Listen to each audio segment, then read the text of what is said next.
الحمد للہ وکفی والصلاة والسلام علی عبادہ الذین اصطفی اما بعد۔ النور کی اس نشست میں آپ تمام حضرات کا دل کی اتھاہ گہرائیوں سے استقبال کرتا ہوں، اور اللہ رب العزت سے میری اور آپ کی یہ دعا ہو کہ اللہ تعالی ہم سب کو حق بات سمجھنے کی توفیق عطا فرمائے اور ہم سب کو حق باتوں پر عمل کرنے والا بنائے، اور قرآن میں احادیث طیبہ میں جن چیزوں کی ممانعت کی گئی ہے، جن چیزوں سے روکا گیا ہے،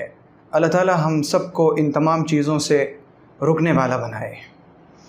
آج کی النور کی اس نشست کا جو سب سے پہلا موضوع ہے وہ ہے قرآن پاک کی تفسیر۔ تو آئیے ہم تفسیر کو پیش کرنے کی سعادت حاصل کرتے ہیں۔ اعوذ باللہ من الشیطان الرجیم، بسم اللہ الرحمن الرحیم۔ واللاتی یأتین الفاحشة من نسائکم فاستشہدوا علیہن أربعة منکم فإن شهدوا فأمسكوهن في البيوت حتى يتوفاهن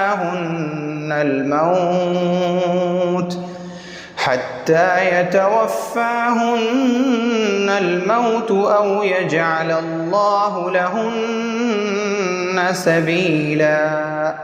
واللذان يأتيانها منكم فآذوهما فإن تابا وأصلحا فأعرضوا عنهما إن الله كان توابا رحيما۔ اللہ رب العزت نے سورہ نساء کی ان دو آیتوں کے اندر زنا کرنے والے مرد اور زنا کرنے والی عورتوں کا حکم بیان کیا ہے کہ جب کسی عورت کے سلسلے میں یا کسی مرد کے سلسلے میں یہ بات کہی جائے کہ اس نے زنا کا ارتکاب کیا، اس نے زنا کیا ہے، تو ایسی صورتحال میں شریعت اسلام نے سب سے پہلا جو حکم دیا وہ یہ کہ چونکہ جب کسی شخص کے زنا کی بات سامنے لائی جاتی ہے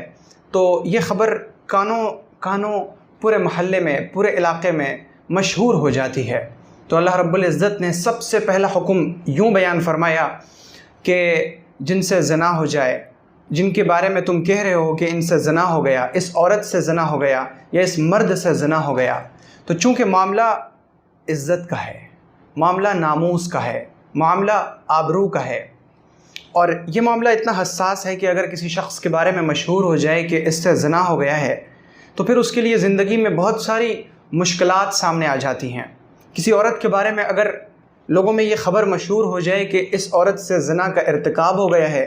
تو پھر اس کے لیے زندگی کے بہت سے معاملات کٹھن، دشوار اور مشکل ہو جاتے ہیں۔ تو ایسے کٹھن اور مشکل حالات سے بچانے کے لیے اللہ رب العزت نے سب سے پہلا حکم یہ دیا کہ جس کے بارے میں کہا جا رہا ہے کہ اس نے زنا کیا ہے تو کہنے والے کو یہ حکم دیا گیا کہ تم 4 گواہ لاؤ، اور گواہوں کے بارے میں بھی بہت سختی برتی گئی۔ چنانچہ حکم یہ ہے شریعت کا کہ زنا کے سلسلے میں 4 گواہ لائے جائیں، چاروں گواہ مرد ہوں، چاروں گواہ مسلمان ہوں، چاروں گواہ عادل ہوں۔ عادل کا مطلب ہے کہ جن کی سچائی، صداقت اور امانت مشہور ہو، اور ان کے بارے میں فقہ کی کتب میں بہت ساری شرائط ہیں کہ یہ شخص، ان 4 لوگوں میں سے کوئی شخص ایسا نہ ہو جس کے بارے میں یہ تہمت لگائی جا سکے کہ یہ شخص جھوٹ بولتا ہے، یا یہ شخص دھوکہ دیتا ہے، یا یہ شخص فسق کا ارتکاب کرتا ہے۔ یعنی 4 نیک، عادل، صالح مرد مسلمان ہوں، اور یہ لوگ گواہی اس طرح نہ دیں کہ ہم نے ان دونوں کو کمرے میں بند دیکھا، یا ہم نے ان دونوں کو آپس میں یوں دیکھا جیسے میاں بیوی ہوتے ہیں، بلکہ گواہی ان 4 کو اس طرح دینی پڑے گی کہ ہم نے اس مرد اور اس عورت کو زنا کرتے ہوئے ایسے دیکھا جیسے سرمے دانی کے اندر سلائی ہوتی ہے، بالکل اسی حالت اور کیفیت میں ہم نے اس مرد اور اس عورت کو دیکھا ہے۔ تو اگر 4 گواہ قائم ہو جائیں، 4 گواہ گواہی دے دیں کہ ہم نے ان کو زنا کرتے ہوئے دیکھا ہے، تو ایسی صورتحال میں اسلام میں اللہ رب العزت نے پہلے یہ حکم دیا کہ اگر کسی عورت پر زنا کا الزام ثابت ہو جائے، 4 گواہ گواہی دے دیں، تو پھر اس عورت کی سزا یہ ہے کہ فَأَمْسِكُوهُنَّ فِي الْبُيُوتِ، اس عورت کو گھر میں روکے رہو، یعنی اس کے لیے باہر جانا منع۔ اس کی سزا یہ ہے کہ اب تم گھر کے اندر رہو، گھر سے باہر نکلنے کی اجازت ختم۔ حَتَّى يَتَوَفَّاهُنَّ الْمَوْتِ، یہاں تک کہ موت آ جائے، یعنی اب تمہیں موت تک گھر کے اندر ہی رہنا ہے۔ اور پھر اللہ تعالیٰ نے یوں بھی فرما دیا او یجعل اللہ لہن سبیلا، یا ہو سکتا ہے کہ اللہ تعالیٰ ان کے لیے کوئی راہ نکال دے۔ تو یہ اسلام کا پہلا حکم تھا، اور یہاں پر رک کر یہ بات پیش نظر رہے کہ اللہ رب العزت نے جب اپنے نبی حضرت محمد مصطفیٰ صلی اللہ علیہ وسلم پر قرآن پاک نازل کیا تو اس کا مقصد صرف یہ نہیں تھا کہ لوگوں کو ایک کتاب دے دی جائے اور اس سے پڑھ پڑھ کر لوگ عمل کریں، بلکہ آپ ذرا 1400 سال پہلے کے حالات کا تصور کیجئے کہ اس وقت جب کہ شراب لوگوں کی گھٹی میں پڑی تھی، جب لوگ جھوٹ بولا کرتے تھے، زنا ان کے لیے بہت عام سی بات تھی، اسی طرح چوری، ڈاکہ زنی، رہزنی، لوٹ مار، قتل و غارت، بچیوں کو دفن کر دینا، یہ ساری برائیاں بہت عام تھیں۔ ایسی صورتحال میں اللہ رب العزت نے اپنے پیغمبر محمد صلی اللہ علیہ وسلم کے ذریعے سے پورے عرب کی اصلاح فرمائی، اور عربوں کے واسطے سے اللہ رب العزت نے پوری دنیا میں ہدایت اور اسلام کو عام فرمایا۔ تو ایسے وقت میں جب قرآن پاک نازل ہو رہا تھا، اس وقت بہت سی بار ایسا ہوتا کہ اللہ تعالیٰ جب کسی برائی کو ختم کرنا چاہتے تو پہلے بہت ہلکا حکم فرماتے، اس کے بعد جب لوگوں کی طبیعت اس عمل سے، اس کام سے متنفر ہو جاتی، یعنی ان کے دل کے اندر نفرت اس چیز کی بیٹھ جاتی، پھر اگلا حکم نازل فرماتے، پھر ذرا نفرت اور زیادہ سخت ہو جاتی تو پھر آخری حکم نازل فرماتے۔ تو جو سب سے پہلا حکم آیا وہ منسوخ ہو جاتا، یعنی وہ ختم ہو جاتا، اب جو نیا حکم آیا ہے وہ نافذ کیا جائے گا۔ ہم اسے اس مثال سے سمجھتے ہیں کہ جس وقت پیغمبر صلی اللہ علیہ وسلم پر قرآن پاک کا نزول شروع ہوا، اس وقت شراب کے تعلق سے معاشرے کا حال یہ تھا کہ بات بات پر شراب لڑھائی جاتی، جام چھلکائے جاتے، اور شراب پینا ان کے لیے بہت معمولی سی چیز تھی، یہاں تک کہ وہ فخریہ طور پر یوں بھی کہا کرتے تھے وَلِلْأَرْضِ مِنْ كَأْسِ الْكَرَامِ نَصِيبُ، کہ جب ہم شراب پیتے ہیں تو ہمارے پیالے میں زمین کا بھی حصہ ہوتا ہے، یعنی ہم سخاوت کرتے ہیں، ہم بڑے سخی ہیں، فیاض ہیں، اور شراب کے معاملے میں تو اتنے فیاض اور اتنے سخی ہیں کہ جب ہم شراب پیتے ہیں تو تھوڑی سی شراب زمین پر بھی گرا دیتے ہیں کہ زمین تو بھی پی لے۔ یہ ان کا اس وقت کا تصور تھا۔ اللہ رب العزت نے جو احکام شراب کے تعلق سے بیان فرمائے وہ بڑے تدریجی تھے۔ اللہ تعالیٰ نے جو سب سے پہلا حکم نازل فرمایا وہ تھا یسألونک عن الخمر والمیسر قل فیہما اثم کبیر ومنافع للناس، کہ اے محمد یہ لوگ آپ سے شراب اور جوئے کے بارے میں پوچھتے ہیں، آپ انہیں بتا دیں کہ شراب اور جوئے میں تھوڑا بہت نفع تو ہے لیکن اس کا جو نقصان ہے وہ بہت زیادہ ہے۔ جب صحابہ کرام نے یہ آیت سنی تو بہت سے صحابہ کرام ایسے تھے جن کے دل میں شراب کی نفرت بیٹھ گئی کہ شراب میں اللہ تعالیٰ یوں فرماتا ہے کہ فائدہ تو ہے لیکن نقصان زیادہ ہے، تو پھر اس سے بچنے میں ہی بھلائی اور بہتری ہے۔ اس کے بعد دوسرے نمبر پر کچھ دنوں کے بعد یہ آیت نازل ہوئی یا ایھا الذین آمنوا لا تقربوا الصلاۃ وانتم سکارا، اے ایمان والو جس وقت تم نشے کی حالت میں رہو اس وقت تم نماز کے قریب مت جاؤ۔ اب صحابہ کرام میں سے بہت سے صحابہ کرام نے یہ سوچا کہ جب ہم شراب پینے کے بعد اللہ تعالیٰ کے حضور میں جا نہیں سکتے، نماز کے لیے کھڑے نہیں ہو سکتے، تو پھر ایسی شراب کو چھوڑ دینے میں ہی بھلائی ہے۔ چنانچہ شراب کی نفرت ان کے دلوں میں اور زیادہ سخت ہو گئی اور ان میں سے بعض صحابہ کرام نے اسی وقت شراب ترک فرما دی۔ جب ان دونوں حکموں کے ذریعے شراب کی نفرت لوگوں کے دلوں میں بیٹھ گئی تو پھر اللہ تعالیٰ نے آخری حکم نازل فرمایا انما الخمر والمیسر والانصاب والازلام رجس من عمل الشیطان فاجتنبوہ، کہ شراب اور جوا اور یہ تمام چیزیں یہ سب گندگی ہیں، شیطانی کام ہیں، تم ان سے بچو۔ یہ آخری حکم تھا۔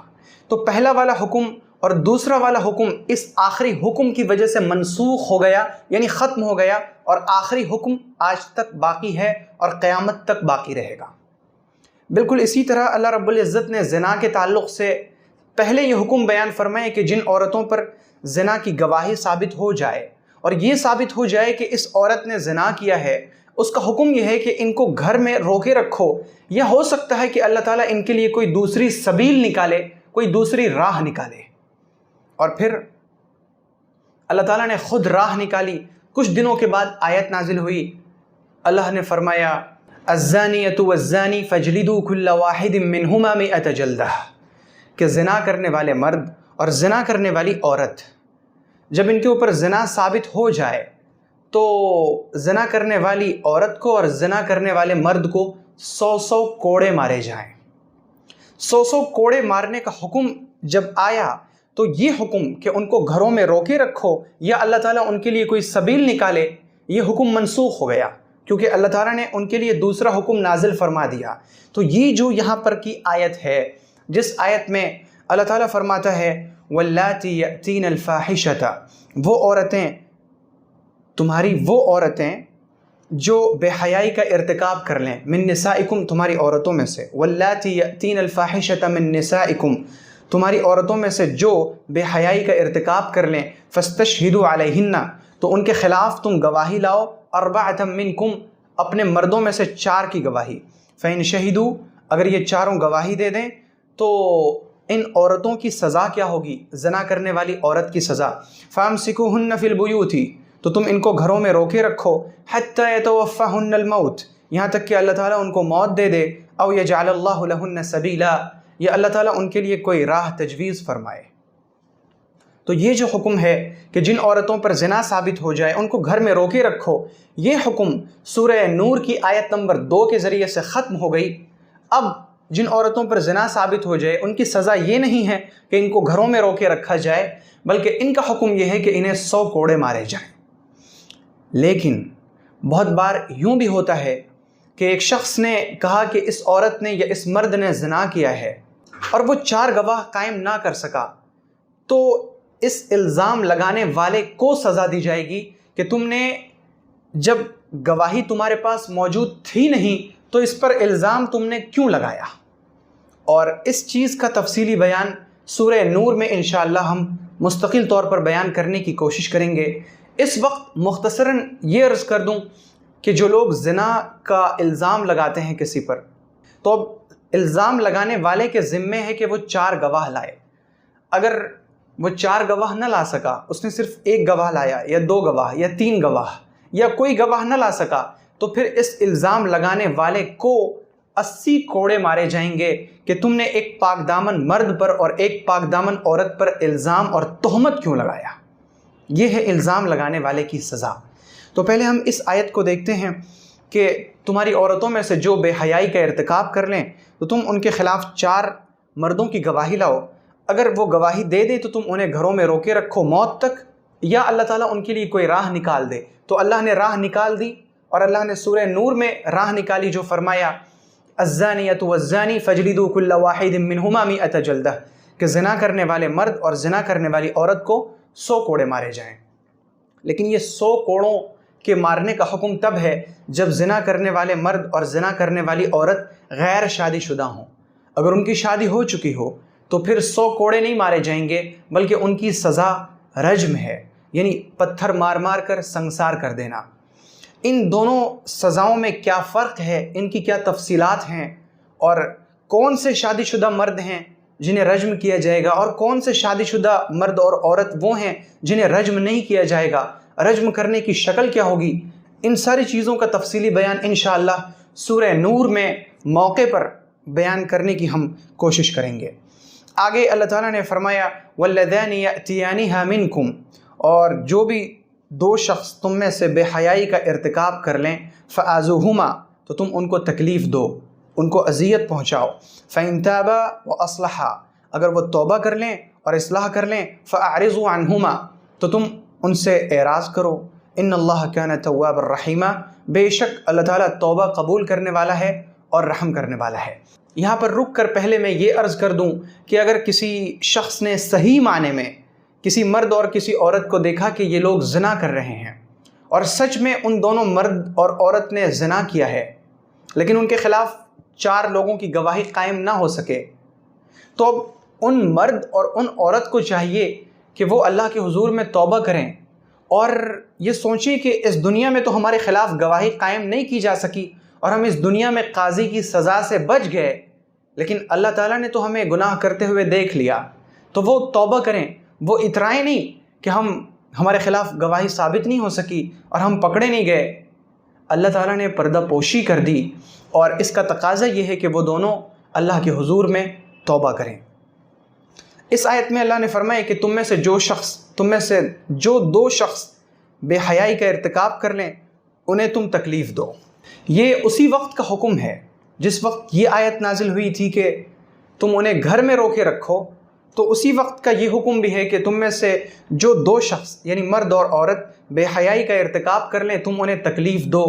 یعنی تم ان کو کچھ مار پیٹ سکتے ہو۔ اس وقت 100 کوڑے کی سزا تجویز نہیں کی گئی تھی، بلکہ یہ لوگوں کی اور قاضی کی ثوابدید پر چھوڑ دیا گیا تھا کہ انہیں کچھ مارا پیٹا جا سکتا ہے۔ حضرت عبداللہ ابن عباس رضی اللہ عنہ اس آیت کی تفسیر میں فرماتے ہیں فَآذُوهُمَا، تم انہیں تکلیف دو، یعنی زبان سے بھی لان تان کرو کہ تمہیں شرم نہیں آتی، تم بے حیائی کرتے ہو، تمہیں اللہ سے شرم نہیں آتی، تمہیں لحاظ نہیں ہوتا کہ لوگ کیا کہیں گے، اس طرح کی باتیں کہو۔ فَإِن تَابَا، لیکن اگر یہ دونوں توبہ کر لیں اور اپنی اصلاح کر لیں، یہ عہد کریں کہ اب ہم زنا کا ارتکاب نہیں کریں گے، تو تم ان سے اعراض کر لو، یعنی پھر تم انہیں جانے دو، ان کے پیچھے نہ پڑو، انہیں تکلیف نہ دو، ان کو کوئی سزا نہ دو، ان کو لان تان نہ کرو۔ اور اللہ تعالیٰ نے پھر اس حکم پر جو مہر لگائی ہے ان اللہ کان توابا رحیما، بے شک اللہ تعالیٰ توبہ کرنے والا ہے اور رحم کرنے والا ہے۔ اللہ رب العزت قرآن پاک کی بہت سی آیتوں کے آخر میں اپنی کسی صفت کے بارے میں بتاتا ہے کہ میں ایسا ہوں، میں ایسا ہوں، اور اللہ رب العزت جس آیت کے آخر میں اپنی جس صفت کے بارے میں بیان کرتا ہے اس میں بہت سی حکمتیں پوشیدہ ہوتی ہیں، اور آپ جانتے ہیں کہ اللہ تعالیٰ کے ناموں میں سے ایک نام ہے حکیم، حکمت والا، اور قاعدہ ہے فعل الحکیم لا یخلو عن الحکمہ، کہ حکیم کا کوئی بھی کام حکمت سے خالی نہیں ہوتا۔ یہاں پر جو اللہ نے فرمایا ان اللہ کان توابا رحیما، اللہ تعالیٰ توبہ قبول کرنے والا ہے اور رحم کرنے والا ہے، یہاں پر اللہ یوں بھی فرما سکتا تھا کہ اللہ تعالیٰ بہت سخت ہے، حکمت والا ہے۔ اللہ تعالیٰ یوں بھی فرما سکتا تھا ان اللہ کان علی کل شیء قدیر، اللہ تعالیٰ ہر چیز پر قادر ہے، لیکن نہیں، اللہ نے فرمایا ان اللہ کان توابا رحیما۔ یہ توابا رحیما کو پچھلی 2 آیتوں سے خاص نسبت حاصل ہے، اور وہ نسبت اور تعلق اور ربط یہ ہے کہ چونکہ ان دونوں آیتوں میں زنا کا بیان ہے، زنا 2 لوگوں نے زنا کر لیا، اب ایسی صورت میں انہیں تکلیف دی گئی، گھر میں روکا گیا، 4 گواہ لائے گئے، اب انہیں بڑی شرمندگی ہو رہی ہے، تو اللہ تعالیٰ نے ان دونوں لوگوں کی شرمندگی کو مٹانے کے لیے اور ان کو تسلی دینے کے لیے فرمایا ان اللہ کان توابا۔ اگر تمہیں شرمندگی ہے، تم اگر افسوس کر رہے ہو، تمہیں اگر دکھ ہے، تمہیں اگر رنج اور غم ہے کہ ہم سے یہ گناہ ہو گیا، ہونا نہیں چاہیے تھا، اور ہم سے یہ غفلت میں اور کوتاہی میں گناہ سرزد ہو گیا، تو پھر تم توبہ کرو، میں تمہاری توبہ قبول کرنے والا ہوں، رحیمہ اور رحم کرنے والا بھی ہوں، کہ میں جب تمہاری توبہ قبول کر لوں گا تو پھر میں تمہیں اپنی رحمت کے سائے میں لے لوں گا، اور جب تم مجھ سے یہ کہو گے کہ اے میرے رب مجھے گناہ سے بچا دیجئے، تو میں تم پر رحم کر کے تمہیں گناہ سے بچا بھی دوں گا۔ تو یہ تواباً رحیمہ کو ان دونوں آیتوں سے ایک خاص تعلق ہے کہ جن لوگوں سے گناہ ہو جائے وہ توبہ کریں، اللہ تعالیٰ ان کی توبہ قبول کرنے والا ہے۔ وہ یہ نہیں سوچے کہ اب تو مجھ سے زنا ہو گیا، میں برباد ہو گیا، میں شیطان کا بھائی ہو گیا، شیطان جہنم میں جائے گا، میں بھی جہنمی بن گیا، یہ نہ سوچیں، توبہ کریں، اللہ تعالیٰ توبہ قبول کرنے والا ہے۔ اب ذرا ان 2 آیتوں میں غور کیجئے کہ اللہ تعالیٰ اپنے نیک بندوں کو تو تسلی دیتا ہی ہے، یہاں پر اپنے گنہگار بندوں کو بھی تسلی دے رہا ہے، ان کو بھی ایک ڈھارس دے رہا ہے، انہیں بھی اللہ تعالیٰ سکون کا ایک سامان فراہم کر رہا ہے کہ تم سے اگر زنا ہو گیا تو تم کسی طرح کا کوئی ایسا کام مت کرنا جس سے تمہیں نقصان ہو جائے، خودکشی نہ کرنا، تم کسی اور ہلاکت کے قریب مت جانا، میں توبہ قبول کرنے والا ہوں، تم مجھ سے توبہ کرو، میں تمہاری توبہ قبول کر لوں گا۔ تمہاری عزت ختم ہو گئی، لوگ تمہارے بارے میں یہ سب کچھ جان چکے، اب تمہاری عزت ختم ہونے لگی، میں رحم کرنے والا ہوں، اس لیے گھبرانا نہیں ہے، میں رحم کرنے والا ہوں، میں تمہاری عزت بحال کر دوں گا، میں تمہاری عزت واپس کر دوں گا، میں لوگوں کے ذہن سے تمہارے گناہ کو محو کر دوں گا۔ اور یہ ایک حقیقت ہے کہ جب کوئی شخص سچی پکی توبہ کرتا ہے اور اللہ کے راستے پر پھر دوبارہ سے چلتا ہے تو اس کے جو پچھلے زمانے کے گناہ ہیں، اللہ تعالیٰ فرشتوں کو حکم دیتا ہے کہ میرے اس بندے کے گناہ کو مٹا دو،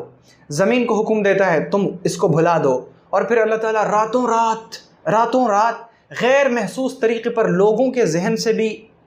ان کی بے عزتی کے قصوں کو مسخ محو کر دیتا ہے۔ تو یہ اللہ رب العزت کا رحم ہے اپنے بندوں کے اوپر۔ تو یہ سورہ نساء کی ان 2 آیتوں کی مختصر تفسیر سامنے آ سکی، جن 2 آیتوں میں اللہ رب العزت نے زنا کرنے والی عورتوں کا خاص طور پر حکم بیان فرمایا کہ جن عورتوں سے زنا ہو جائے تو تم 4 گواہ لاؤ، گواہی قائم ہونے کے بعد انہیں گھر میں روکے رکھو۔ لیکن یہ حکم پہلے کا تھا، اب جو حکم ہے، جو آخری حکم ہے، وہ یہ کہ اگر کسی مرد پر اور عورت پر زنا ثابت ہو جائے تو انہیں 100 کوڑے لگائے جائیں۔ اب جو آج کا ہمارا دوسرا موضوع ہے وہ ہے حدیث۔ صحیح مسلم کی حدیث ہے، عن عبادة بن الصامت رضی اللہ عنہ قال سمعت رسول اللہ صلی اللہ علیہ وسلم يقول من شہد ان لا الہ الا اللہ وان محمد رسول اللہ حرم اللہ علیہ النار۔ حضرت عبادہ ابن صامت رضی اللہ عنہ فرماتے ہیں کہ میں نے پیغمبر صلی اللہ علیہ وسلم کو یہ فرماتے ہوئے سنا کہ جس شخص نے یہ گواہی دی کہ اللہ رب العزت ایک ہے، یعنی اللہ رب العزت کی وحدانیت کی گواہی دی، اور پھر یہ کہ محمد صلی اللہ علیہ وسلم اللہ کے رسول ہیں، تو اللہ رب العزت اس کے اوپر جہنم کی آگ کو حرام کر دیتا ہے، یعنی ایسا شخص جہنم میں داخل نہیں ہوگا۔ یہ تو ہے حدیث کا متن، اور اس حدیث کے متن سے ایک ظاہری مطلب ہمیں سمجھ آ رہا ہے کہ جس شخص نے اللہ کے ایک ہونے کی گواہی دی اور محمد صلی اللہ علیہ وسلم کے اللہ کے رسول ہونے کی گواہی دی، اللہ تعالیٰ اس پر جہنم کی آگ کو حرام کر دیتا ہے، یعنی ایسا شخص جنت میں داخل ہوگا۔ اور اسی مضمون کی بہت سی روایات ہیں جن میں پیغمبر صلی اللہ علیہ وسلم نے فرمایا من قال لا الہ الا اللہ دخل الجنہ، کہ جو شخص لا الہ الا اللہ کہے گا، یعنی اس نے دل سے کہا لا الہ الا اللہ محمد الرسول اللہ، وہ شخص جنت میں ضرور داخل ہوگا۔ لیکن اس حدیث کا مطلب کیا ہے، اسے ہمیں سمجھنا ہے۔ اس حدیث کا مطلب یہ ہے کہ جو شخص یہ گواہی دے کہ اللہ تعالیٰ کے سوا کوئی عبادت کے لائق نہیں، اور پھر وہ اس گواہی کے بعد اللہ تعالیٰ کے تمام حکموں کو مان کر اس کے مطابق اپنی زندگی بسر کرے، اور پھر دوسری گواہی یہ کہ محمد صلی اللہ علیہ وسلم اللہ کے رسول ہیں، اور محمد صلی اللہ علیہ وسلم کو اللہ کا رسول مان کر آپ کے بتائے ہوئے راستے پر چلے، تو ایسے شخص پر جہنم کی آگ حرام ہو جاتی ہے، وہ جہنم میں داخل ہوگا ہی نہیں۔ یہ ہے حدیث کا مطلب، اور حدیث کا یہی مطلب ہے۔ اس کی دلیل کے طور پر قرآن پاک کی وہ تمام آیتیں ہیں جن آیتوں میں اللہ رب العزت نے نیک اعمال کے بعد جنت کا وعدہ فرمایا اور برے اعمال کے بعد جہنم کی دھمکی اور جہنم کی وعید سنائی ہے۔ اور اس سلسلے میں صحیح بخاری کی ایک حدیث ہے، عن وہب بن منبہ قیل له